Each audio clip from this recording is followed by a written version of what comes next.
రాజ్ కుమార్ సృష్టించిన కిరాతకాన్ని తలుచుకుని భయంతో వణికిపోతున్నారు అతడి భార్య సరిత కుటుంబ సభ్యులు. సరితను ప్రేమించి పెళ్లి చేసుకున్న రాజ్ కుమార్ ఇంతటి దారుణానికి ఒడిగడతాడని అనుకోలేదంటున్నారు.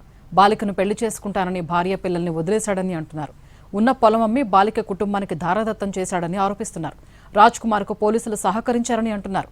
ఇదే అంశంపై మరింత సమాచారం మా ప్రతినిధి కిరణ్ అందిస్తారు. చలనం రేపిన షాబాద్ ఆరుగురి హత్య కేసులో రాజ్ కుమార్ సూసైడ్ చేసుకున్నాడు. కానీ ఇందులో ఒక మిస్టరీ మిగిలిపోయిందని చెప్పాలి. సొంత కట్టుకున్న భార్యను అలాగే పుట్టిన ఇద్దరు పిల్లలను కూడా అతి కిరాతకంగా హత్య చేస్తాడు. మరి హత్య గల కారణం ఏమైండొచ్చు, తర్వాత హతమార్చడానికి గల ప్రధాన కారణం ఏంటి? ఇటు కన్న కూతుర్ని అలాగే మనవలను కోల్పోయి బాధిత కుటుంబం వారు కంటతడి పెడుతున్నారు, ఆవేదన వ్యక్తం చేస్తున్నారు. వారితో మాట్లాడదాం. లవర్ సోకులో పడ్డాడు. లవర్కి ఎన్ని అంటే అన్ని లక్షలు వేయిలు ఇచ్చుకుంటా, దాని కాళ్ళలో తిప్పుకుంటా, దాని రోజో సినిమా చూపించుకుంటా, దానికి డబ్బులు కోట్లు దాని తండ్రికి పెట్టిండు, దాని తల్లికి పెట్టిండు, దానికి పెట్టిండు. పెండ్లం పిల్లలను పట్టించుకోలేడు. లాస్ట్కి వస్తే అది నన్ను చేసుకోకుంటే నేను జైలుకు పట్టిస్తాను ఎవరికల్లా బూలు పట్టి పెండ్లాన్ని ఒప్పబెట్టుకుంటాడు. నీ కాలు మొక్తా చెప్పు చేసుకుంటుంది దాన్ని. అది నేను చేసుకోకుంటే నన్ను జైలుకు పట్టిస్తుందంట, లేకుంటే అదన్న చేస్తుందంట. అది చేస్తే నీకు మామూలుకి పోతుంది కదా. వద్దు, మనకిద్దరు కొడుకులు పుట్టిర్రు, నా పిల్లలను విడిచిపెట్టి నువ్వు దాన్ని చేసుకుంటా అంటున్నావు. అదెందుకు? నాకు ఇద్దరు పిల్లలు మగపిల్లలు ఉండంగా నాకు ఆడపిల్లలు ఉన్నారు, ఇద్దరు మగపిల్లలు ఉన్నారు. దాని అంటే ఎందుకు వదిలిపెట్టి అని నా బిడ్డ అన్నది. ఆయనకి కోపం వచ్చి ఆయనకి తప్పు వచ్చి నువ్వు ఒప్పుకుంటలేవు. కాళ్ళు మొక్కిండట. నువ్వు కాళ్ళు మొక్కితే 10 మందిలు చెప్పు. నీ వాళ్ళు, నీ బాంధువులని, నా బాంధువులని, గ్రామం పెద్ద పంచులను పిలిచి 10 మందిలో పెట్టి నాకు ఒక్కటి లెటర్ రాసిచ్చి దాన్ని తీసుకెళ్ళు, నేను ఏళ్ళన్నా బతుకుతా నా ఇద్దరు వీళ్ళని పట్టుకొని అని అట్లా కూడా అంటే చెప్పిందట. చెప్తే లేలే, నేను 10 మందిలో పోతే ఇజ్జత్ పోతుంది, నన్ను జైలుకు పట్టిస్తుంది అంటది. నేను జైలుకు పోయి వచ్చి నేను ఎట్లా ముఖం పెట్టుకొని తిరుగు? సస్తే మనం నలుగురం చస్తాం. నువ్వు ఒప్పుకోకటి, నువ్వు ఒప్పుకుంటా అంటావా? దాన్ని చేసుకొని వస్తా, దాన్ని చూస్తా, నిన్ను చూస్తా అంటే ఎంతో పెట్టవోకు.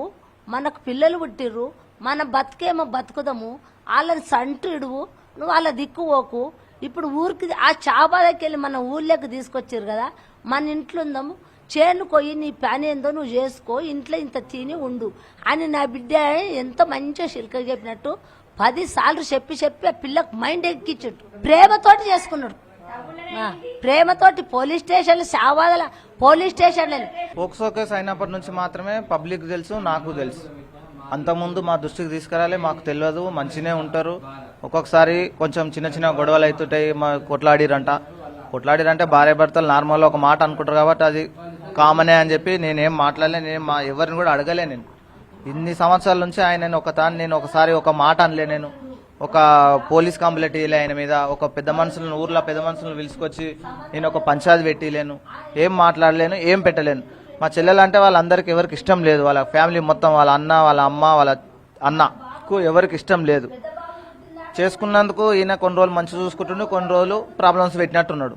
దానివల్ల మొత్తం ఇంతవరకు వచ్చింది.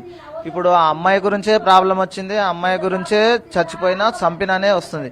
మా చెల్లెలు ప్రాబ్లమ్స్ రాలే, మా చెల్లెలు తప్పు లేదు, చెప్పలేడు.